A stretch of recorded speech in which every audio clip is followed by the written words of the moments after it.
नमस्कार, मैं हूँ युग परमार। कल दिल्ली ब्लास्ट से जुड़ी हुई आप तक कई सारी खबरें जो है वो पहुँच चुकी होगी। कुछ कह रहे होंगे कि ये आतंकी हमला है और कुछ कह रहे होंगे कि ये सुसाइड अटैक है। तो इस खबर से जुड़ी दिल्ली के ब्लास्ट से जुड़ी मैंने आपके लिए कुछ खबरें आज इकट्ठा की है, जो मैं आपके सामने आज इस वीडियो के माध्यम से साझा करने जा रहा हूँ। तो ये वीडियो आप अंत तक ज़रूर देखिए, क्योंकि इस वीडियो में आपको कहीं न कहीं ये अंदाज़ा लग जाएगा कि क्या ये ब्लास्ट आतंकी हमला है या नहीं। पहले दोस्तों बात करते हैं कि क्या ये हमला पैनिक मोड में किया गया था? तो इसका जवाब है हाँ, ये हमला जो है वो एक पैनिक मोड में किया गया था। इसका मतलब कुछ यूँ है दोस्तों कि आपको पता होगा कि कल पूरे दिन में बहुत सारी खबरें आ रही थी कि इतने किलो जो है एक्सप्लोसिव मटेरियल पुलिस ने बरामद किया है, और ऐसी बहुत सारी खबरें। जम्मू कश्मीर से भी खबरें आई कि वहाँ पर 2 डॉक्टर्स जो हमारे दुश्मन देश के खिलाफ दुश्मन देश को मदद कर रहे थे, वो भी एक खबर आई।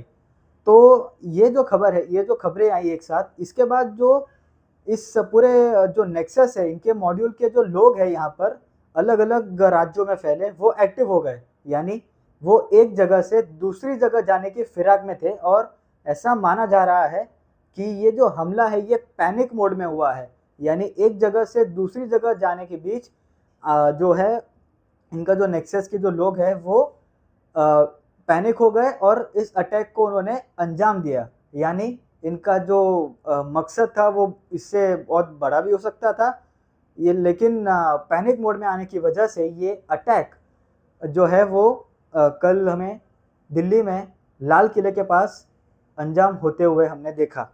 अब दूसरी बात दोस्तों हम करें तो क्या ये अटैक जो है वो विदाउट प्रिपरेशन किया गया था? इसका जवाब भी दोस्तों हाँ है।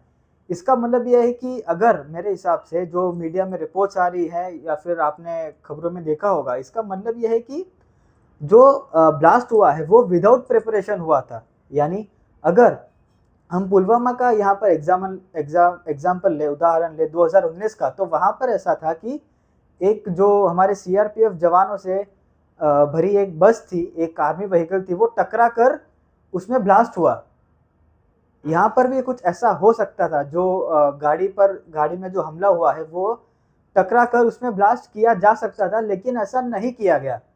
यानी जैसा मैंने आपको बताया कि पैनिक मोड में आने की वजह से जो लोग थे गाड़ी में वो बहला गए, जो है वो पैनिक में आ गए, जिसके कारण ये हमला हो गया। तीसरी बात अगर हम बात करें तो ये है कि ये एक सुसाइड अटैक है। इसकी हमें अगर हम तीसरी बात करें तो ये है कि ये एक सुसाइड अटैक नहीं हो सकता। जैसा मैंने आपको बताया, अगर ये सुसाइड अटैक होता तो ये गाड़ी को जो है वो किसी भी डिवाइडर पर, यानी रास्ते की डिवाइडर पर, यानी रास्ते के कोने में क्रैश कर एक बड़ा धमाका हो सकता था इसमें, लेकिन ऐसा हमें कुछ देखने नहीं मिला। यहाँ आपको दोस्तों एक बात याद रखनी है कि मूविंग कार में ये ब्लास्ट हुआ है। इसके बाद एक खबर यह है कि जो गाड़ी में ब्लास्ट हुआ है वो फरीदाबाद से उनका रजिस्ट्रेशन है गाड़ी का।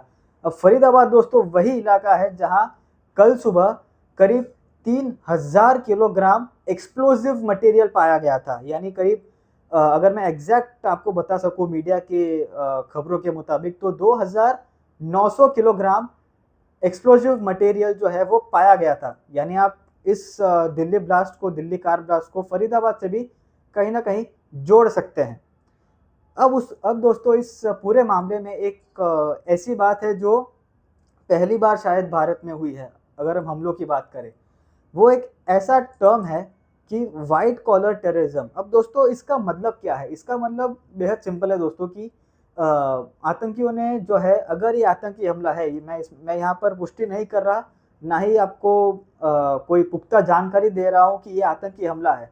अगर ये दिल्ली कार ब्लास्ट में जो है जैसा मैंने आपको बताया कि वाइट कॉलर टेररिज्म का इस्तेमाल हुआ है, इसका मतलब यह है कि डॉक्टरों को, जो पढ़े लिखे लोग हैं, उनको बहला फुसलाकर, उनका ब्रेन वॉश कर इस पूरे जो है कार ब्लास्ट को अंजाम दिया गया। यानी अब जो है वो बात सिर्फ ऐसी नहीं रही कि जो पढ़े लिखे नहीं हैं उन्हें ब्रेन वॉश कर आतंकी हमलों को अंजाम दिया जाए। बात अब आगे बढ़ चुकी है वाइट कॉलर टेररिज्म तक, जहां पर एजुकेटेड जो लोग हैं उनको ट्रेनिंग किया जाता है अटैक करने के लिए इस तरीके का। मैं फिर कह रहा हूं कि ये अटैक हुआ है, ऐसा मेरे पास कोई पुष्टि जानकारी नहीं है। दिल्ली कार ब्लास्ट अगर हम इसको अब तक कहें तो अच्छा होगा। अब दोस्तों एक ऐसी बात जो बहुत मुझे पुख्ता लगी, तो मैं सोचा आपको एक बार बता दूं। ये जो अटैक्स है अब वो जो जम्मू कश्मीर के बाहर आने लगे हैं। आपको पता होगा कि जम्मू कश्मीर में बहुत अटैक्स हुए हैं जहां हमारे लोग जो है उन्हें मार दिया गया था। 2019 पुलवामा आपको याद होगा, अभी पहलगाम आपको याद होगा। यानी ये जो अटैक हुए थे वो जम्मू कश्मीर के रीजन के अंदर हुए थे, और ये पहला ऐसा अटैक है 2019 के बाद या फिर पहलगाम के बाद जो जम्मू कश्मीर के बाहर हुआ है। यानी दिल्ली में, राजधानी में, लाल किले के पास ये अटैक किया गया या अटैक कराया गया। तो ये एक बहुत बड़ी खबर है जो मैंने आपको एक पॉइंटर्स के माध्यम से समझाने की कोशिश की है। आपको ये खबर के बारे में और जो जानकारी है, पुख्ता इन्फॉर्मेशन, वो मैं मेरे यूट्यूब चैनल पर शेयर करता रहूँगा। तो अगर आपको ये वीडियो पसंद आया हो, जानकारी आपको नहीं पता थी और अब पता लगी, तो वीडियो को लाइक कीजिए, लोगों के साथ शेयर करना मत भूलिए, और खबर से जुड़ी और जानकारी के लिए यूट्यूब चैनल को सब्सक्राइब कीजिए। फिलहाल के लिए मुझे दीजिए इजाज़त। Thank you so much.